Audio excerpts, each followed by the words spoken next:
I'm Professor Spears, and we have another really interesting episode of Human Services in Northwest Indiana. I have two guests with me that I think that you're going to find very interesting. Our topic today is discussing autism spectrum disorder, and we're going to talk about the different levels that it is measured on and the level of assistance that people at each of the 1 through 3 require. And we're going to focus primarily on level 1, which is the least impaired. So I'd like to start off by asking my guests to please introduce themselves. I am Gabrielle. I have been working in the human services field since I was about 15, so about 10 years. And I myself am on the spectrum. I was diagnosed finally last September with level 1. Great. My name's Eric Stobie. I'm a therapist.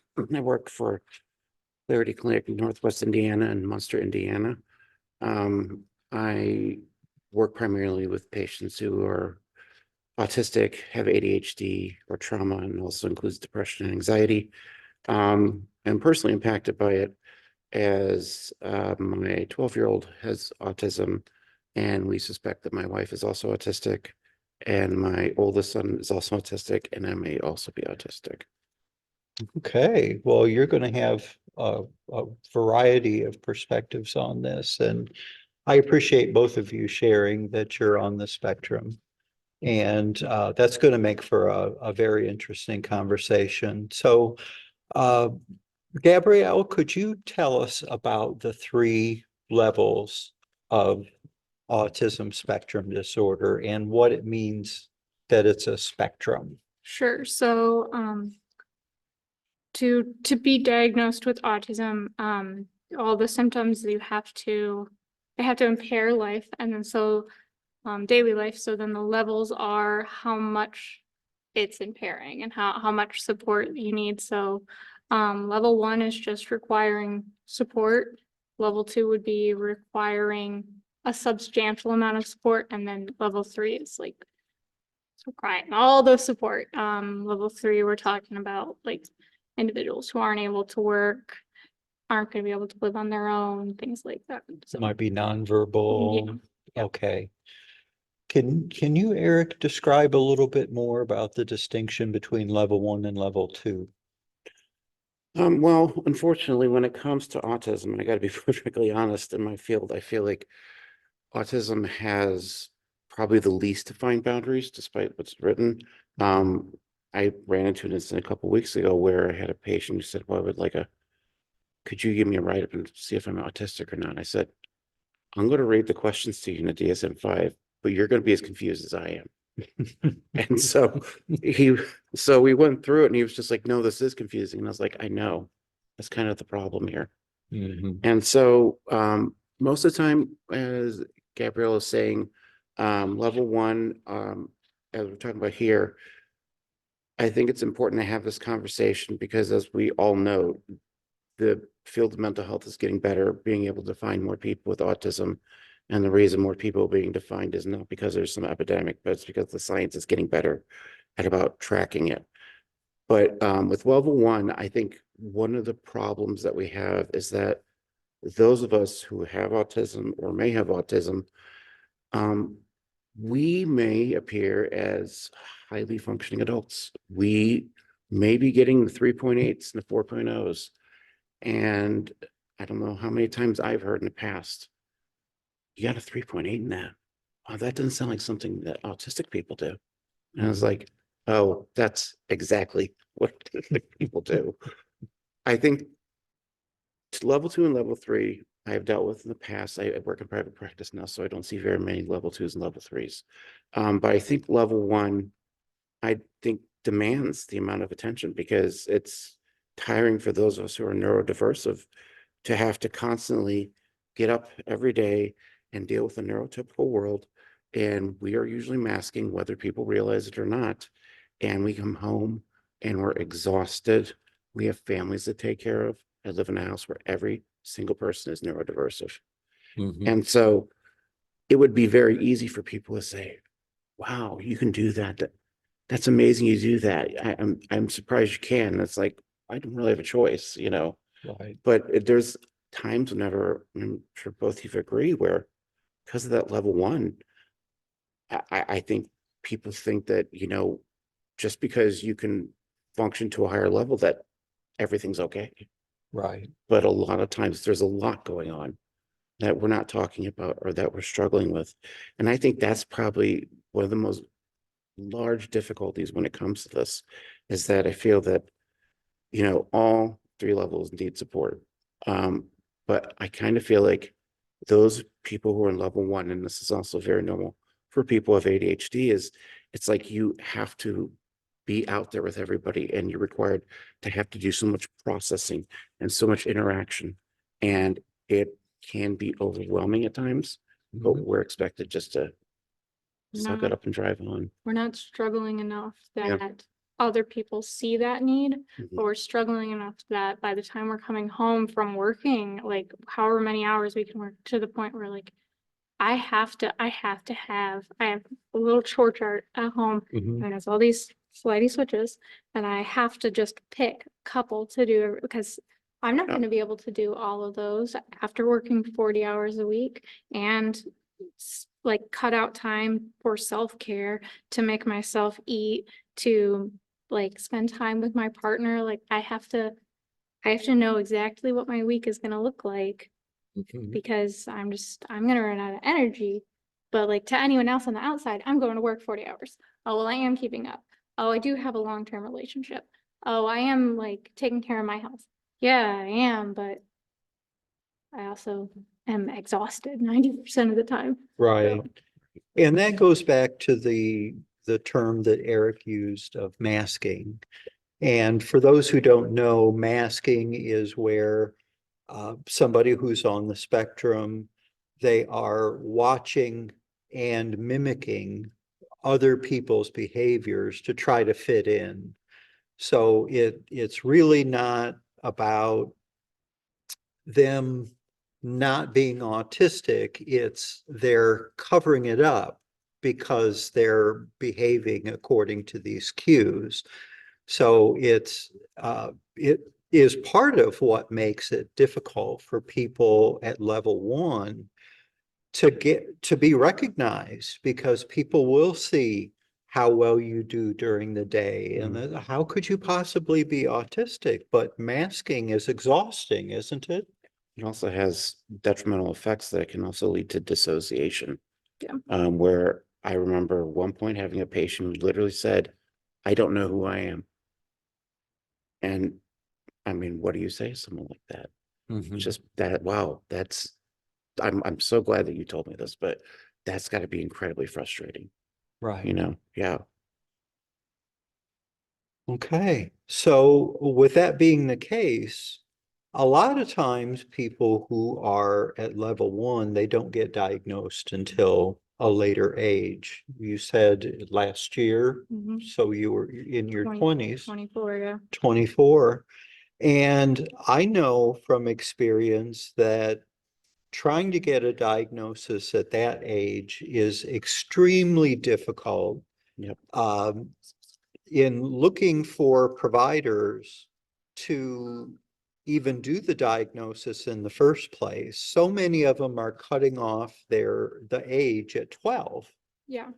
They will do assessments, but they don't want to see anybody over 12. And there's such a shortage of people who will go through the diagnostic process at your age that frequently people are waiting 2 years on a waiting list.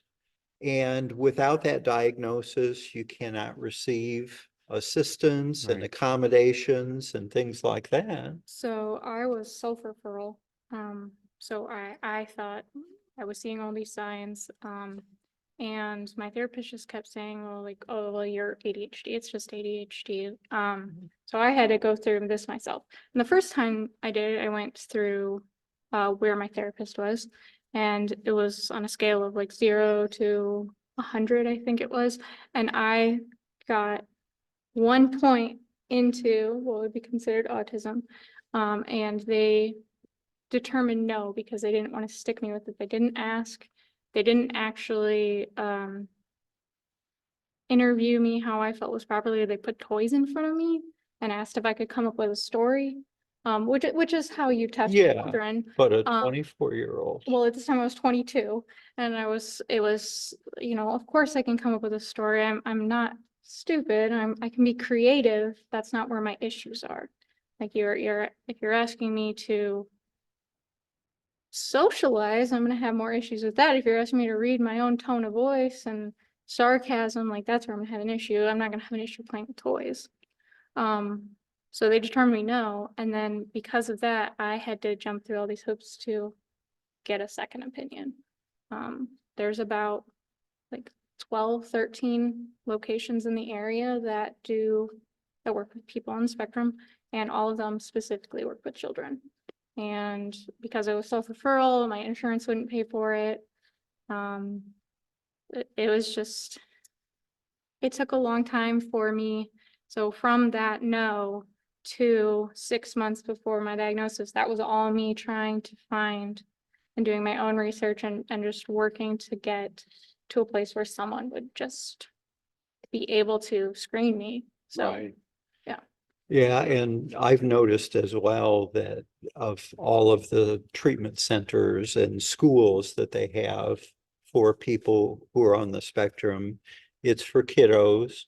And I don't know of any of them that do not operate under applied behavioral or behavior analysis. And many people have made the argument is that that's teaching masking. it is. More specifically, ABA teaches that children who are autistic are supposed to behave like children who are neurotypical. And there's a really interesting about that with the book Neurotribes by Steve Silverman, where he goes into the entire history of autism in the 20th century. And yeah, it's incredibly problematic because that I remember even being at some places and reading that language, and I was just like, whoa, okay, no, no, this can't be like this, and that's thinking about that. It was even when I got in a private practice, and at first I wasn't practicing having autistic patients, but I already have a household where I'm surrounded with people who have autism, and I understand it. In my first and last semesters in grad school, I was working, doing an internship at a place in Valpo that works with kids with autism, and not picking up on the cues of people saying, wow, you work really great with these kids. It's like, what they're thinking. I was like, yeah, I know, that's amazing, right? And so it just got to the point where I got there and I was like asking where I work at now, I was like, who's working with autistic people? And they're like, well, sometimes they come in and sometimes they come out. And I was like, are there people working with CBT with these people? And it's like, Cognitive behavioral yeah, therapy. and they're like, well, kind of sometimes, but it's just like, oh, you've got to be kidding me. So, and then I was like, no, there's something that's got to be done about this. And so Absolutely. I have a quite a bit of patients where I don't see patients under 10. I'm just a little too heady for them. But Mhm. like most of my patients are preteens, teens, and then I have adults, people with autism, and I'm, not interested in bringing in an ABA perspective. I'm more of like, you know what? Tell me about it. Mhm. Well, let's work on this. It's not going to be, you have to fit some sort of cookie cutter model. And every single one of those patients I have, they are all brilliant. They are funny, clever, and it's great to work with them. And it's just so many people, it's like, I don't know how to work with autistic people. It's like we just work with them. There's a quote, I can't remember the scientist that said it, where he said, I spent so many years in science, and the thing I had to learn most about was using compassion and empathy. Uh-huh. And that's what it comes down to. Absolutely. There is such a temptation among a lot of professionals to see that this is my autistic patient instead of this is Sally Mhm. and I'm going to see her. And a lot, something that I've noticed that occurs a lot is that people at level 1, their types of, and I even hate to use the word impairment because I just see they work differently. I don't think that it's, I understand it's a disability because it doesn't fit in with the expectations of society, but it would be nice if people and institutions were much more open-minded to people who think differently. And so many people think that those who are at level 1 are not smart. Oh, that's And completely incorrect. oh, absolutely. Right. That's Absolutely. And there's been, right now, I wish I had written down the name of the book, but I just read it. It had a foreword by Dr. Temple Grandin. And it was it presented, I think, 10 historical figures who they suspect were on the spectrum. Thomas Jefferson was one of them. Albert Einstein was another one, Carl Sagan, these brilliant, brilliant people. And when you look at the diagnostic criteria, what they see as being an impairment, fixation on a particular topic. Now, there's been a lot of research that's been done that shows that in order to be an expert at something, head and shoulders above other people, you have to put in at least 10,000 hours. Yeah. Now, who can put in 10,000 hours in a reasonable amount of time to become an expert, before they're 80, unless you fixate on that? yeah. And it's going to impact your ability to have a lot of, a big social circle around you. And, Temple Grandin, she spoke here at the college last year, and she did a beautiful job of talking about how rather than trying to change people, you should find out what it is they're good at and use that to empower them to excel and then find the place in society where they can fit. Right. So I really like that because she's, if you're not familiar with Dr. Grandin, she is autistic as well. She is a senior citizen and was diagnosed when she was very, very young. It was in the 50s. And we've come a long way, but we still certainly have much more to go in refining our skills. And I think particularly helping those who are at level 1.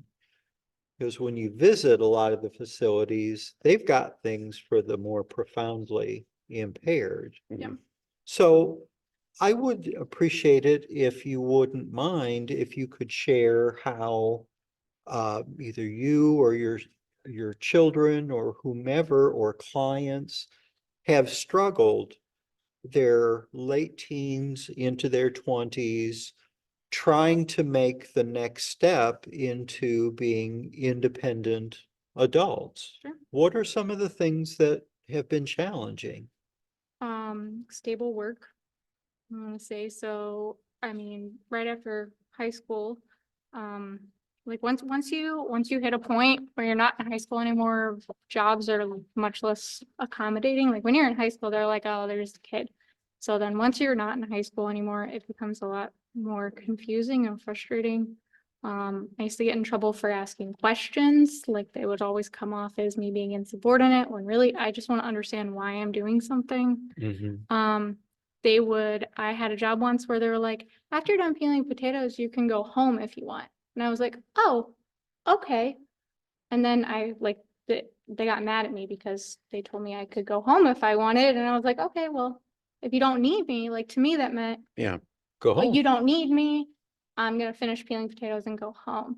But to them, that meant they were literally saying, if you want, like, It oh, was not reading the social context cue, despite the right. fact that the language given to you literally was, when right. you finish, you can go home. Right, right. I've gotten in trouble at work before because I'll go up and say, I'm not feeling good. I'm gonna go home. Like, because to me, that's not a question. It's not, can I go home? Like, I'm not feeling good. I'm gonna go home. Mhm.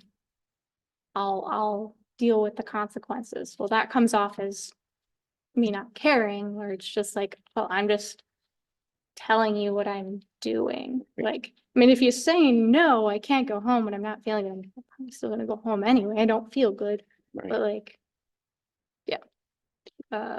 So there's a lot of miscommunication and like reading between the lines that happens with neurotypicals that I, for the life of me, still can't really understand. I mean, even as a teenager, I read a lot of books on body language. I read a lot of books on making friends, like just because I was trying to understand, and Mhm. I still, I still don't get it. Like my partner has to be, sometimes he makes a joke and I'm like, and he's like, I'm just joking. I'm being sarcastic. Like, just like, Mhm. I'm not, Yeah. I'm not getting that. Well, So- one of the diagnostic criteria is that you have very concrete Right. ways of thinking, and sarcasm and subtlety in language is difficult Right. to pick up on. Yes. So being passive aggressive in the workplace, like it's not going to be helpful. It's just going to be difficult. I'm lucky with the job that I have now. My boss is very straightforward with me. She just tells me exactly what she means and what she's trying to say and what's going on. And there's no beating around the bush. It's been very helpful. So she understands the Yeah. way that you think Yes, yes. and accommodates with the way that she communicates with you. Yes, I do disclose at work, but I just wish that like before I got my diagnosis, I didn't have a way to disclose. Like I just making stuff up at that point, really. So it's just, I wish that it was just, I think a social context cue is such a hard point too. I know when I started working at the place I'm at now, I didn't get that. I got diagnosed with ADHD in 2020, and every single place I worked at beforehand, I would be like a month behind on paperwork. I mean, I'm surprised more places didn't fire me for it. And so I remember at one point I got this paycheck and it was really, really low. And I was like, what's going on? And they're like, Eric, you're behind a month in reports. And for some reason or another, what they told me did not match up to any social context cues until that moment. I had been working there for almost 3 years. And at that point, so then, in true neurodiversity fashion, it's like, I got to get caught up. I was behind 120 reports and they did them in 8 days Wow. yeah. because I was just like, I don't know what it was about the language, but I wasn't picking up that it was this exact thing. But Wow. now I do, but it's still like exactly the idea of like with social context cues. If we'll get emails every once in a while because some of the therapists fall behind their paperwork and be like, hey guys, we're just letting you know some of you are behind. Want to reach out to you. And then I'll get it. And I'm like, that's to me. I know it's directed right to me. And then my supervisor will be like, Eric, how behind are you right now? I'm like, 4 days. She's like, that's for people who are a month behind. And then I'm like, oh, so I'm okay. Yeah. Get a little caught up. So yeah, I think that's, I wish there was so many times when I was younger that I could have just said, I have difficulty with social context cues. Please don't do this passive aggressive stuff and, Right. and get mad at me because I'm not figuring things out. I remember getting fired from jobs only for 2 weeks because I couldn't pick up everything as fast. And then I was just like, God, I must be stupid or something. Mhm. And then as I got older, went through my my most ADHD moment of my life, which is waiting until I was 32 to go to college. And then I went straight for 8.5 years and got my master's. After I went through that, it was just like, oh my gosh, how did I even do this? You know, and that I found that there wasn't always support even in those programs, so much for people who were neurodiversive, you know, which is highly ironic. But yeah, one of the things I talk about with patients, both with ADHD and autism, working with like executive functioning skills, I say this is part of number one, self-awareness. And sometimes I say, you know, the hardware is already there. We can't change that. Someone would give me say, hey, we're gonna give you a pill tomorrow and you have full self-awareness. Like, please get me in line. But it's just not gonna happen. Right. So I said, so what we have to do is we have to come up with a workaround. So what can we do? It was like, take the people who are in your social support network, trust them implicitly. Mm. And sometimes I get pushed back on this, like, no, you're gonna want to do this. You know, you're gonna ask them something and just implicitly trust them. So I was like, Mhm. well, what do you mean? It's like, well, 6 months ago, I hadn't adjusted my medication. I told my wife, can you keep an eye on me for the next 2 or 3 weeks and see if anything's changed? You know, she's like, oh yeah, fine. So then like 3 weeks goes by and I was like, hey, you didn't say anything's going wrong. What's going on? She goes, if there wouldn't have been a problem, I would have said something, but I wouldn't have figured that out. Mhm. I think that's I think it's one of the most damning features of it is the social context cues and being felt like, because no one will tell you. You think something's wrong with you. You think you're not smart, and that's not what it is. It's just we have a different operating system in how we work, Mhm. you know? And so I think there needs to be more awareness of this. There needs to be more awareness in the workplace, in the school system. And I think we're starting to see that, but I still don't think it's even enough at this point. Right. Yeah. I would love for it to get to a point where we don't have to disclose, because the issue that comes with disclosing is then being infantized. So like I'll still have some people that like, they'll know, but now they're talking down to me. Now they're talking to me like I haven't been talking to them for the last year. Right.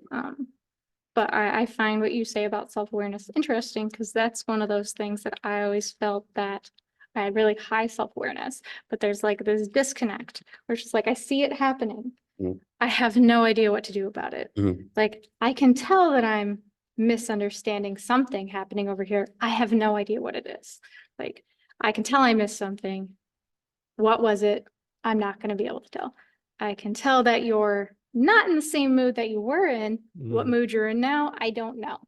Like, And what got you into that yeah, mood? what did I say? What did I do?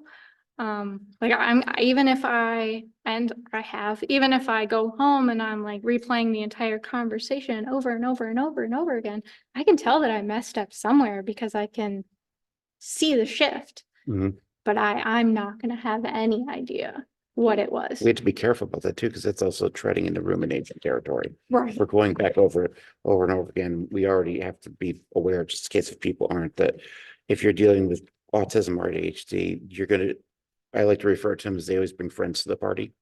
So you're gonna probably also bringing along some depression, Mm. anxiety, and also those you're going to have more episodes of and more intense episodes of those. So yeah, and so we already are working with the social context cues as it is, and now all of a sudden these guys come to the party and you're trying to read the situation and you're struggling inside more than everyone else sees, and everyone else is seeing, oh, I guess you're supposed to keep this visage, Mm. but you're kind of screaming internally. Yeah.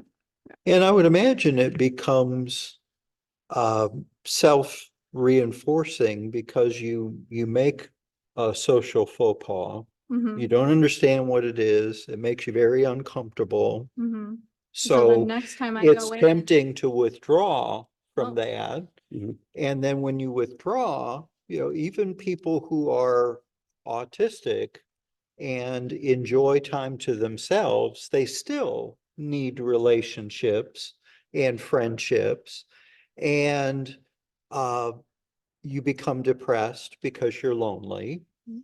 And then you're anxious because, well, if I put myself out there, I just got called on something, I was embarrassed. And I agree very much with what you say about those being so entangled with each other. And I mean, what do we do about that? It's more like recognizing, I think another one needs to be brought up too, which isn't as much as emotional dysregulation. Yeah. Whenever I'm working with patients and I go through the 7 executive functioning skills, I get to number 5, which is emotional regulation. I was like, okay, you know what? We're not gonna even mess around this. This is emotional dysregulation. Mhm. If you start getting into a situation, this is also normal for both autism and ADHD, where you are social situation, whatever, and something starts overwhelming you. And that something can be, it can be any of your senses. It can be your perception of things. You start shutting down. And when we start shutting down in that sense, we don't just shut down and close down and stay there. We start mentally going into a fight or flight. You start having the adrenaline response. Mhm. And a lot of times, how can you think clearly whenever your prefrontal cortex is just shut down and everything's running on high brain? You're going back to the reptilian brain. Mhm. You're not able to. And it's the idea that whenever we talk about that, like when I talk about people with ADHD, you can look in the DSM-5 now at the symptoms, and emotional dysregulation is not in there. And the reason it's not in there is because it can't be proven clinically. Psychiatrists and psychologists have known since the 1970s it is a side effect to it. And sometimes, unfortunately, you'll even see some people in the field who don't even know about it, working with people with autism and ADHD, but is one of those things where if that executive function skill shuts down, they all shut down. It's kind of special that way. So that's another thing that ties into this, and when I'm talking about this isn't the idea that because you're neurodiverse, everything is terrible. That's not what it is. One thing that took me 44 years to figure out was that you kind of have to learn the rules of it. And when you start learning the rules of it, it starts becoming a little bit workable. You understand that there's some things that we have more of a struggle with. That doesn't make you a bad person. It's just the way that the operating system's working. If you have one of those operating systems, we've got several operating systems. We all speak English. We all have different roles that we have, and each of those roles is an operating system. But Mhm. then each of our mental health issues is also another operating system. Mhm. So the idea of whenever we're going through it, the first thing is that any of us with autism, yes, there's a lot we're struggling with. Thankfully, things are getting better, but they're not completely great yet. There's still a lot of work that needs to be done. And I think whenever like I'm talking to my patients about that, so I go, how'd you know about that? And I said, you got to be perfectly honest. You're going to find some psychiatrists and psychologists who know about it, but you're going to mainly find it out from a practitioner who is also neurodiversive, because I know what that's like. Hmm. It's like that literally kept me from going to school for 14 years after I graduated, was this emotional dysregulation. Whenever anyone gets upset, I start shutting down. And also due to complex PTSD I had, but the complex PTSD covered up my neurodiversity. It's also way easier, like, and this is just from what I've read and what I've found online. So, I mean, it might be scientifically different, but it's way easier to be traumatized and have complex, like, trauma issues when you're neurodiverse. And so, like, things are happening. So, like, oh, you were bullied at school because you were just a little weird. So, like, okay, well, now, like, this is different. So, like, me and my sister might have been raised the same way, but like, it's gonna affect me way more than it affected her Absolutely. because I'm Absolutely. not neurotypical. Out of me and my half brother and my sister, I'm the one that has the most neurodiversity issues. My sister also has a great amount of trauma. We went through being traumatized for about 11, 12 years in a row, 3 to 5 times a week. She was always a person who's really strong, very, I can take anything. And my mom would say, why can't you be like her? And it was just like, but then when she got into her 40s, she started struggling more with the anxiety. And she's like, where do you think it comes from? I says, I think it comes from our trauma. I said, we Mhm. also have other mental health issues. My mother's side of the family, there's an onslaught of people with autism and ADHD, but I'm the only one of my siblings that reports to it. Mm. And when we're working through that, it's so difficult sometimes. And even the idea of like where I got to as now a mental health therapist, I still don't even understand that sometimes, but the idea of having to work through this stuff, we've had so many issues that were that we struggled with, that it was hard to even discuss with people. Well, this is how I'm feeling. Have you gone through this too? And people are like, I don't know what you're talking about. Yeah. And whenever like I got diagnosed with ADHD in 2020, it was sort of like I went into the psychiatrist's office. I wasn't going for an ADHD diagnosis. I was going just to have a change in my medications for depression. And he Mhm. started asking a bunch of questions. It was sort of like he like pulled up the lid on it. He's like, "Oh, well, look at this. Here's your PTSD, and there's ADHD and autism hiding it." And I was like, "What?" Who's underneath Yeah, Scooby-Doo man? it was. It was always old man Smithers down there. That was him. Yeah. I'm impressed that you know Scooby-Doo. Oh yeah, I'm not that young. When did Scooby-Doo really like? I feel like it was like In- 2002, Oh 2004. God, that makes me feel old. 69 I and remember- early 70s. Like when they stopped making episodes. Oh, Oh, Cause I I mean, like, know. yeah, I remember it reruns in the 80s. yeah. Cause they did make that really weird Scooby-Doo movie, yeah. the really weird one. You know which one I'm talking about? We need the guy who's wearing the green shirt. Okay. Anyway, but yeah. You know, one of the things that I wanted to point out that you mentioned that your mother said to you, which I think has got to be one of the most difficult things for anybody, whether they're on the spectrum or have any other issues that they're working with, is why can't you be more like? Yeah.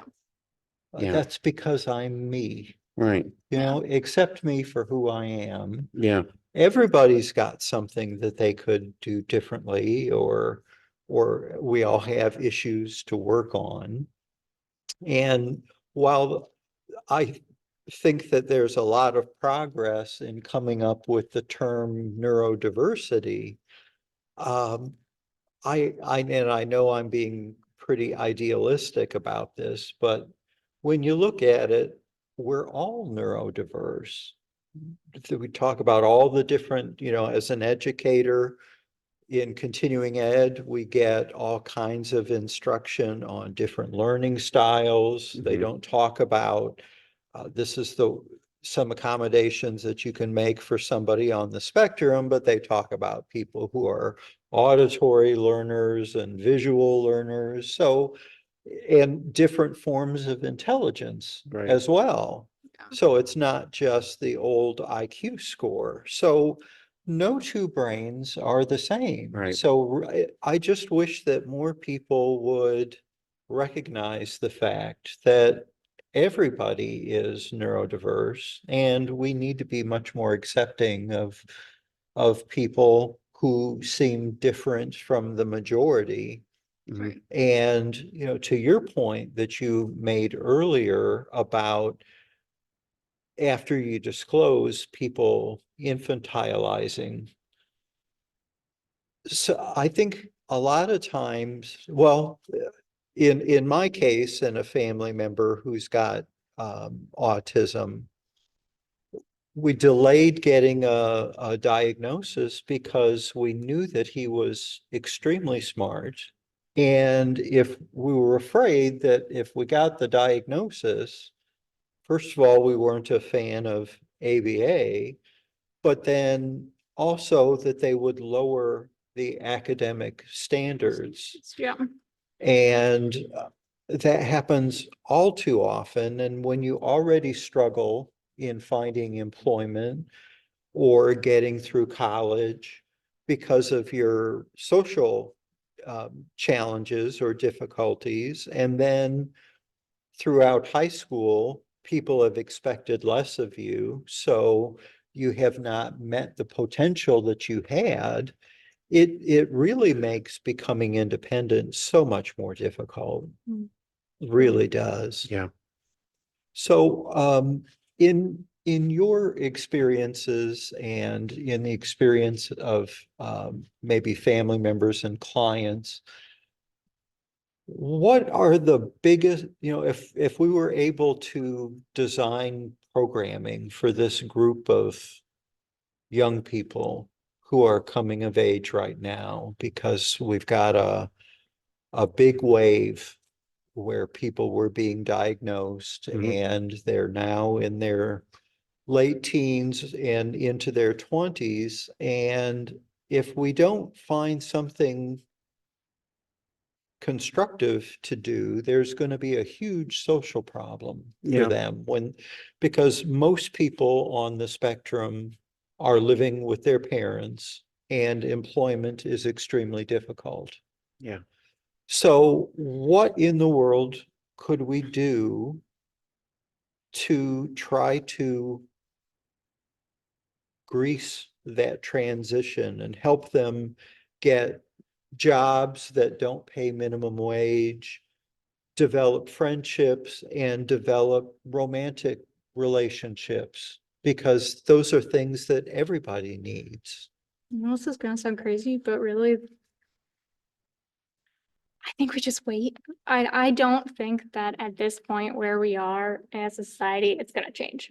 I don't see a lot of hope moving forward for like my generation that there's gonna be a lot of change going on. However, like, okay, well, I guess I am Gen Z, but like later Gen Z and Gen X and whatever, they're the generations that they're gonna see that, like, because of this like science getting better and like there's just going to be so much more open-mindedness and like there's still going to be that excuse me, there's going to be that one soul, but like you know we just have to wait. Like they're the future. I mean we can keep trying, but like at this point, you know, like we just I think you're right on the acceptance thing. That's when I have patients come in and I'll have some of the parents come in, they're like, he does really well in this stuff, but he's autistic. And I was like, and he's like, but he is really well in school. And I'm just like, why's the bud? No, Why the bud is no, there? I'll just say, you, are you supposed to be telling me something I'm surprised by? Because this is what I get with my patients. I have high intelligent patients who that's working on this thing. It's the idea that the potential that they have is amazing, but I don't want to do to them what was done to our generation when we were growing up, whenever we were told you could be anything. And No. I was just like, how in the hell am I going to meet that? Yeah. You could be an engineer, you could be a doctor, you could be a lawyer. Oh my gosh, no. And so with And that's these, not true it's for not, anybody. it's unrealistic. And Right. so those kids will come in, well, yeah, he does really well. So I'm like, and I'm just like, yeah, I know. And they're like, you're not surprised? I'm like, no, should I be? And I was like, this is how it is. When you know, every person who comes in who's autistic have something amazing about them. And it saddens me whenever the family members like, but we're surprised. I'm like, you shouldn't be. This is the norm. This is your kid. Like This they were this bound to be good at something. Like nobody's completely useless. Well, I Like, mean, like whenever like people talk about, I can't believe this person was neurodivergent. Someone's talking about, I can't believe Mozart might have been neurodivergent. It's like, oh, really? That I think that's kind of obvious if you ask me. He was in that book I was talking Yeah. about as well. yeah. He was the one who literally got off his deathbed because son was playing his song and like he Wasn't playing it right. wasn't Oh, playing it right. what- He couldn't leave it unfinished. Like literally getting off his deathbed. Like I have to finish this. Oh, one of piece. my favorite stories about him, he was actually one of the original music pirates. He went to the Vatican and he went into the Vatican and he heard a piece that was a sacred piece that was only played there. He heard it twice, mastered it, and then started playing it in other places. Nice. It's like, yeah, that's totally him. But it's like, I think, you know, yes, we have a lot of struggles with neurodiversity, but this is also a wonderful population of people. I love working with, I consider my people, you know, it's like, I Mhm. get them. I get this, you know, I don't have kids coming in and being told, you know, well, you know, Johnny's really struggling here and I don't think he's going to make it. It's like, but what is he good at? Mhm. What does he do well? Well, he's been playing trumpet for 5 years. Do you do it well? Yeah. Can you play trumpet? Yeah. And or I'll say, have you thought about writing music? And he's like, I never thought about that. It's like, you've been playing for 5 years. Probably have more skills for it than anyone else. There's tons of recording software you can use. You can just hook up a microphone to it and you can record whatever you want, make anything out of it. I try to employ that neurodiversity because that's, I'm a musician myself. I've been writing music for 30 years. And that's one of the big things I see in the neurodiversity is there is such a large potential for creativity. And we, especially in ADHD, probably also in autism, we have access to flow states faster and longer than other people do. So our creativity is through the roof. So whenever people like, are you surprised so-and-so's autistic? I'm like, no. Are you? Well, I was. Why? What were you expecting? And that's when we talk about the idea of level 2 and 3. It's like getting a diagnosis that it's like, I think you guys would agree, it's like you're hiding in public. Yeah, Yeah. in like plain sight. Yep. Yeah. There we are. And when I'll have kids come in, like one kid is like, I forgot to take my medicine this morning. And it's like, you didn't tell me to take your medicine. It's like, okay, maybe if you're not acting like that, instead, let's just make it, okay, you forgot your medicine. What do we do tomorrow? Do you need a physical reminder to remind you? Do you want a pill box? We can do that. Or we can just set an alarm on your phone. You don't have to blow up. Yeah. That's an interesting thing you bring up. So when I was a kid, reward systems worked wonders for me. Mm. Like, anything I needed to do, positive reinforcement, negative reinforcement, perfect. As an adult, you can't, who gives you positive and negative reinforcement? Right. Like I can't set up a sticker chart with stars on it for myself. Like I wish I could, but like what's to stop me from like, oh, but I just missed today, so I'm not gonna put the star on, but I'm still gonna get myself the treat at the end of the week. Like it is just really interesting because there's if I had like so occupational therapists do this, but there's no occupational therapists in the area that work with adults. So it's just like, well, I know what I need, but Right. like I can't do that for myself. Like I can try, but I promise it's not gonna work how it's supposed to. It's not nearly as gratifying than you know what I mean? Like It's interesting you mentioned it too. I was working on a continuing education unit I have to use for my license. And every single time I do one on autism and I do the really long ones, they're like 30 hours long, there's always an OT in there. And it's usually the same one. She's really good about that stuff. And it's like, once again, why aren't people incorporating this into their understandings of Yep. autism? Yeah. OTs do a lot. Yeah, they do. They do a lot. It's like rec therapy, like it's like all these things combined almost. And unfortunately, all the ones in the area are like occupational physical therapists, which is not the same thing. So, Right. yeah. So There's we're one. all in agreement that level 1 is very much neglected. Yeah. We need awareness, we need acceptance. But Gabrielle talked about we have to wait it out. Fortunately. I just am too stubborn to accept that. I want to do something and develop something. So maybe we'll have another episode. We'll certainly have more conversations about the types of programs and I think I mean, I social skill programs to a degree with level 1, Yeah. self-acceptance at level 1, and then also groups for parents. Yes, we talked about that before. Yes. did you okay, so for context, I sent Professor Spears the final project I did for one of my classes. Yeah. And it was literally, I built a program for individuals level 1 and 2.